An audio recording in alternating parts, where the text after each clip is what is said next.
Hello my dear students, आप सभी का हार्दिक स्वागत है कक्षा छठी के ई लर्निंग हिंदी के रामायण के कक्षा में। तो स्टूडेंट्स, आज हम रामायण के जो आपका टर्म का पहला चैप्टर है जिसका नाम है चित्रकूट में भरत, उसका पठन करने वाले हैं।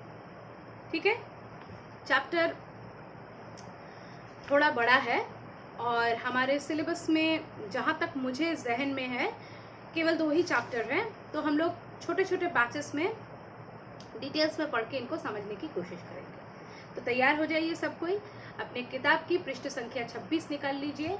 आपकी जो रामायण की पुस्तक है ना, रामायण की पुस्तक, इसका पृष्ठ संख्या 26 निकाल लीजिए। भरत कैकेयी राज्य में थे। भरत कैकेयी राज्य में थे, अपनी ननिहाल में। अयोध्या की घटनाओं से सर्वथा अनभिज्ञ, लेकिन वे चिंतित थे। उन्होंने एक सपना देखा था, पर उसका अर्थ पूरी तरह नहीं समझ पा रहे थे। संगी साथियों के साथ बातचीत में उन्होंने कहा, मैं नहीं जानता कि उसका अर्थ क्या है, पर सपने से मुझे डर लगने लगा।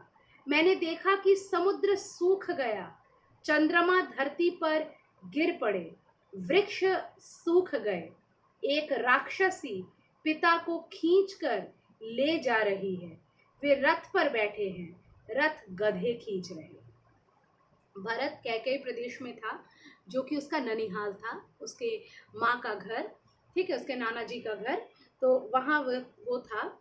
अब यहाँ अयोध्या में जो इतनी सारी घटनाएं घट रही हैं, इन सब बारे में वो अनभिज्ञ था। अनभिज्ञ मतलब वो बिल्कुल भी उनको कोई भनक तक नहीं पड़ी थी, कोई जानकारी ही नहीं थी।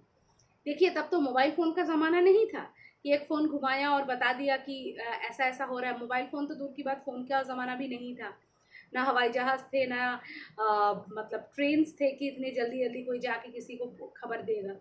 तो और कैकेयी ने जानबूझकर भी अपने बेटे को ज़्यादा इन सब बातों के लिए जो है, मतलब बातों की इत्तला नहीं की थी बातों को, क्योंकि वो ये जानती थी कि भरत जो है राम के प्रेम में अंधे हैं। वो राम से भक्ति करते हैं, केवल प्रेम नहीं, बड़े भाई को जितना लोग प्रेम करते हैं, उस प्रेम से भी कई अधिक वो भगवान श्री राम से की भक्ति करते थे। और अगर उनके मतलब आराध्य भगवान को वो वन जाते देखते तो वो ये कभी सहन नहीं कर पाते, इसलिए भी उनको किसी बात के लिए सूचित ही नहीं किया गया।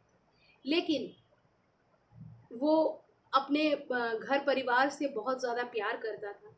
वो बहुत दिनों से अपने घर से दूर तो था, लेकिन उसका मन वहीं पर था। तो इसी वजह से वो एक सपना देखता है, जिस सपने को वो सर्वथा मतलब अनदेखा नहीं कर पाता है।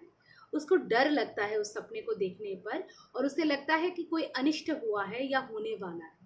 क्योंकि उसका सपना कैसा है, देखिए, वो देखता है कि समुंदर सूख रहा है, विच इज़ लिटरली इम्पॉसिबल। समुंदर में सबसे ज़्यादा पानी होता है, वो सूख रहा है, यानी समृद्धि समाप्त हो रही है।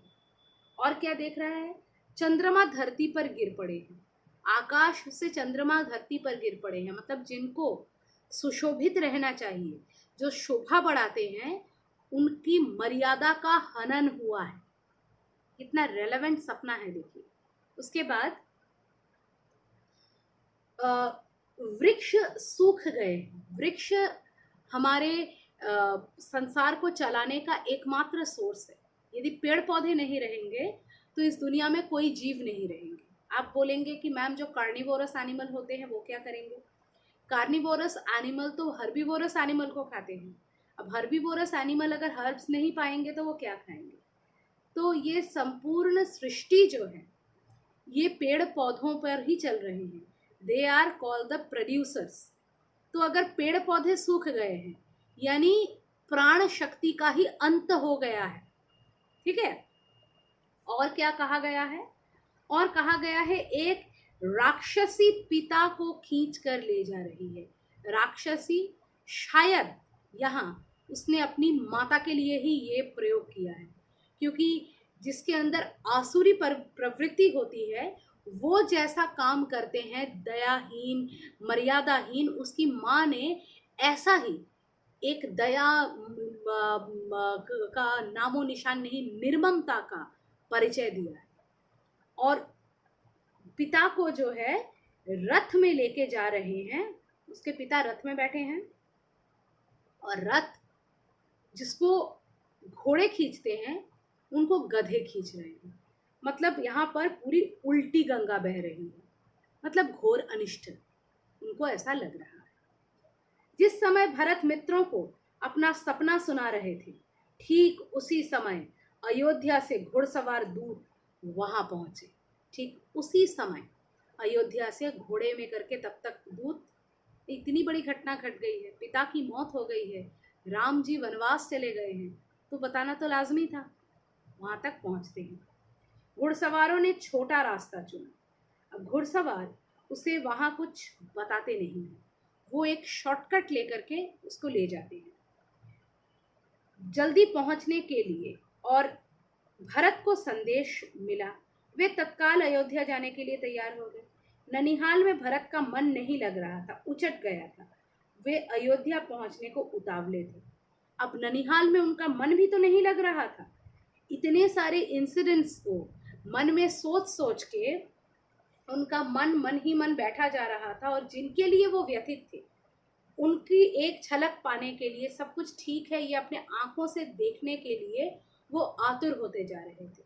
तो उन्होंने जब उसे कुछ नहीं बताया और कहा कि चलिए आपको हमारे साथ जाना है, तो वो तुरंत ही एकदम वहां से रवाना हो गए और शॉर्टकट लेकर घुड़सवारों के साथ चलने लगे। आज की कक्षा में इतना ही रखते हैं, अगली कक्षाओं में हम कहानी को आगे बढ़ाएंगे। धन्यवाद।